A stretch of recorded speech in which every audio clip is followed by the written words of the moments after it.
टिकरी border पर आंदोलन कर रहे किसान अब भैंस भी साथ लेकर आने लगे हैं और सरकार को इशारा कर रहे हैं कि धरना तभी खत्म होगा जब तीनों कृषि कानून रद्द होंगे। जी हां, गर्मियों की तैयारियों में जुटे आंदोलनकारी किसान दूध की समस्या को सुलझाते हुए टिकरी बॉर्डर पर मुर्राह नस्ल की एक भैंस लेकर आए हैं। ये भैंस जिंद से 1 लाख रुपए में खरीद कर लाई गई है और इसे खरीदने वाला किसान बलदेव सिंह सिंधु पंजाब के मानुके सिंधु गाँव का रहने वाला है। किसान बलदेव सिंह की माने तो किसानों को पैकेट का दूध पसंद नहीं है और गर्मियों में दूध खराब होने के चलते उन्होंने भैंस खरीदी है।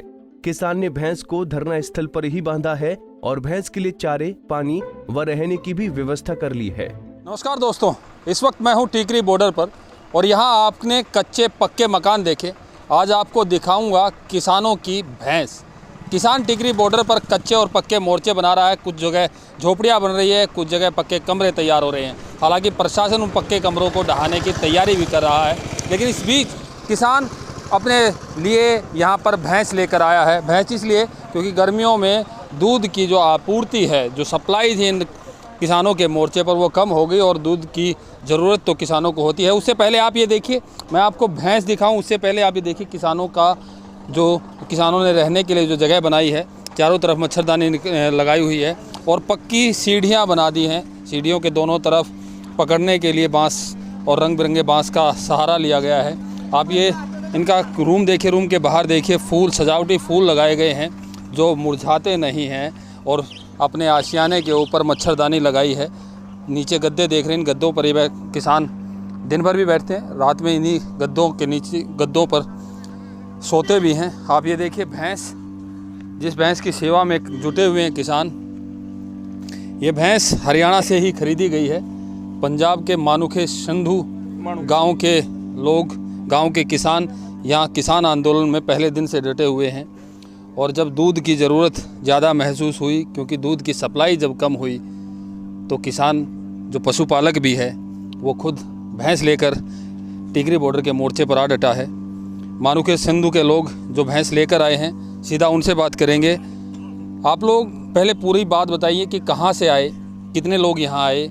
आप लोगों की डिमांड तो कृषि कानूनों की है और कितनी मुसीबतें यहाँ पर झेलनी पड़ी जो आखिरकार आपको यहाँ पर भैंस भी लेकर आनी पड़ी। जी, हमारा गांव है मानुके सिंधु, डिस्ट्रिक्ट लुधियाना में है जी।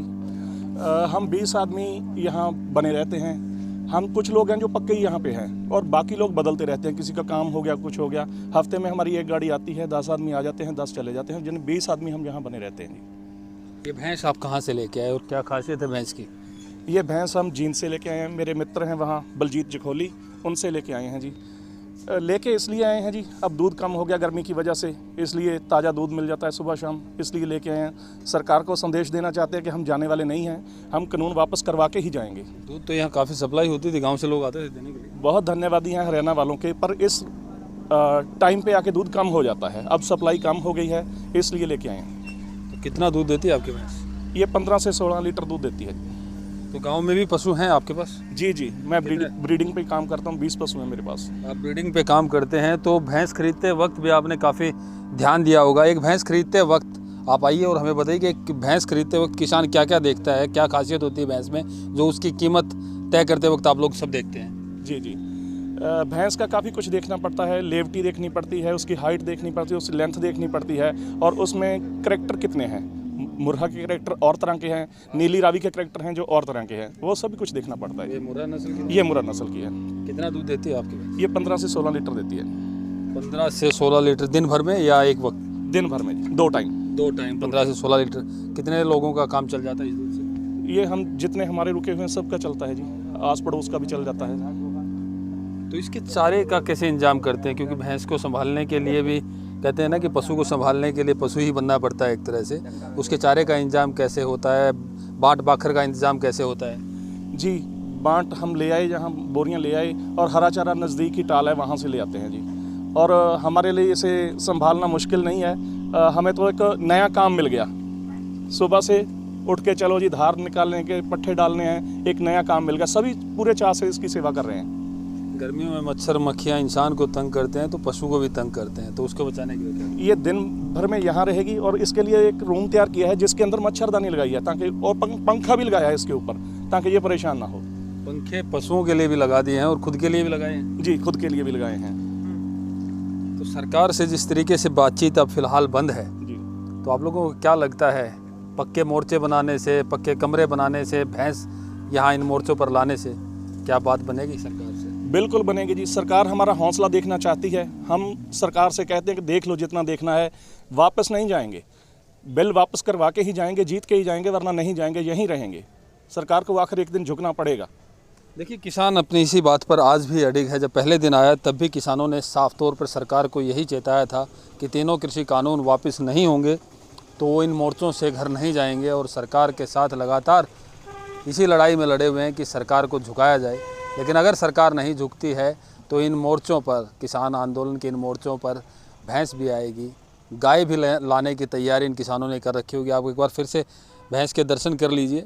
हरियाणवी मुर्रा नस्ल की ये भैंस है और दिन भर में 16 लीटर दूध देती है, और ये 16 लीटर दूध यहाँ 20 से ज़्यादा किसानों के पीने के लिए काम आ रहा है, चाय भी बनाने के लिए काम आता है। और ये किसान जो दूध बच जाता है दूसरे किसान साथियों को भी बांटते हैं। दूसरे किसानों से भी बात करेंगे इस तरीके से, कैसे कब तक इन मोर्चों पर यूं ही डटे रहेंगे आप लोग? कब तक डटे रहेंगे इन मोर्चों पर आप लोग? अच्छा हल्दी नहीं ये था, साल लग गई पमा। लेकिन बुजुर्ग लोगों को तो काफ़ी तकलीफ होती है, सर्दियों में भी तकलीफ होती है, गर्मियों में भी। ये सरदा नहीं फिर सन उधर भी जमा खत्म खेड़ा। देखिए, बुजुर्गों के बारे में लगातार ये भी कहा गया, सुप्रीम कोर्ट तक ने चिंता जाहिर की कि उनको घर चला जाना चाहिए, लेकिन काफ़ी संख्या में यहाँ पर किसानों की मौत हुई, बुजुर्ग भी काल का ग्रास बने और युवा किसान भी। कुछ और किसान हैं, उनसे ही बात कर लेते हैं कि आप लोग इन मोर्चों पर कितनी तकलीफ झेलते हुए डटे हुए हैं। क्योंकि जब पहले बात होती थी तो ये बताया जाता था कि किसानों की बड़ी मौज हो रही है, जलेबियाँ खा रहे हैं, लड्डू खा रहे हैं, गुलाब जामुन खा रहे हैं। लेकिन अगर तकलीफ़ों की बात करें इन मोर्चों पर तो क्या क्या तकलीफ है? ਪਹਿਲਾਂ ਤਾਂ ਜ਼ਿਆਦਾ ਠੰਡ ਸੀ, ਹੁਣ ਗਰਮੀ ਵੀ ਪੈਂਦੀ ਹੈ, ਉਹ ਜਿਹਾ ਚੱਲਣਾ ਹੀ ਪੈਂਦਾ। ਪਹਿਲਾਂ ਠੰਡ ਜ਼ਿਆਦਾ ਸੀ ਨਾ, ਠੰਡੇ ਪਾਣੀ ਸੀ ਜਾਂਦਾ, ਨਹਾਉਣਾ ਪੈਂਦਾ ਸੀ ਮੋਟਰ ਪਰ। तो पानी की, बिजली की कुछ तकलीफ़ें हैं यहाँ पर? ਨਹੀਂ ਹੁਣ ਐਡੀ ਕੋਈ ਕਿੱਲਤ ਵਾਲੀ ਗੱਲ ਹੈ नहीं गी, ਚੱਲੀ ਜਾਂਦਾ ਸਾਰਾ ਕੁਛ। कोई दिक्कत नहीं है इन किसानों को। तमाम दिक्कतें यही आएंगी तब भी उन दिक्कतों को झेलेंगे। आप देखिए कि ये मच्छरदानी के अंदर जो इन्होंने अपना कैंप बना रखा है, किस तरीके से युवा बैठते हैं, युवा किसान बैठते हैं और दिन भर चर्चाएँ करते हैं। और चर्चाएँ भी यही कि सरकार को झुकाकर ही जाएंगे, और जब तक दम नहीं लेंगे, जब तक तीनों कृषि कानून रद्द नहीं हो जाते, एमएसपी पर नया कानून नहीं बन जाता। और भी किसान हैं, उनसे ही बात कर लेते हैं। आप बताइए कि कब तक इन मोर्चों पर यूं ही डटे रहेंगे? भैंस भी लेकर आएंगे, कच्चे पक्के निर्माण भी करेंगे? हाँ, जब तक डटे रहेंगे, जब तक ये बिल नहीं रद्द होएंगे तो हम जाएंगे नहीं। तब तक डटे रहेंगे। हम यहाँ भैंस भी ले आए हैं और भी भैंसें ले आएंगे। ये 11 पक्के घर भी डाल देंगे रोड के ऊपर, पर जाएंगे नहीं बिल जब तक रद्द नहीं होएंगे। वापस नहीं जाएंगे, ये मन में तार के आए हैं। बिल रद्द करवा के वापस जाएंगे। नहीं, जहाँ जाके गांव वालों को क्या मुंह दिखाएंगे, हम वहाँ जाएंगे नहीं।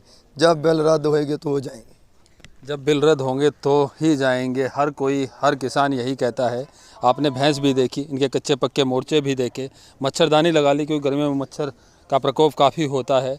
आप ये देखिए, वापस मैं आपको मुख्य सड़क की तरफ ले चलता हूँ तो देखिए पक्की सीढ़ियाँ बना ली हैं ताकि जो डाउनस्टेयर्स जो पार्क है उस पर, उससे ऊपर जाने के लिए सीढ़ियाँ आसानी से किसान पहुंच सके और आसानी से अपने कच्चे पक्के मोर्चों में जा सकें।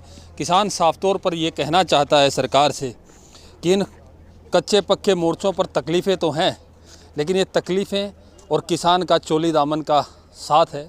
किसान सरकार को एक बात बताना चाह रहा है कि तीनों कृषि कानूनों को लेकर जो चिंताएं उनकी है वो सरकार अभी तक शायद नहीं समझ पाई है। इसलिए लगातार 107-8 दिन से ये किसान इन मोर्चों पर डटे हुए हैं और आगे भी इतने ही दिन क्या, साल भर तक ये किसान डटे रहने के लिए तैयार हैं। किसान तब अपने घरों को जाएंगे, तब ये भैंस यहाँ से खुलेगी और गांव के पशुपालन के जो बेड़े होते हैं इनके वहाँ जाएगी, जब तीनों कृषि कानून रद्द हो जाएंगे और एमएसपी पर नया कानून बन जाएगा। अन्यथा ये संघर्ष इन मोर्चों पर यूँ ही जारी रहेगा। प्रवीण कुमार धनखड़, पंजाब केसरी, टिकरी बॉर्डर।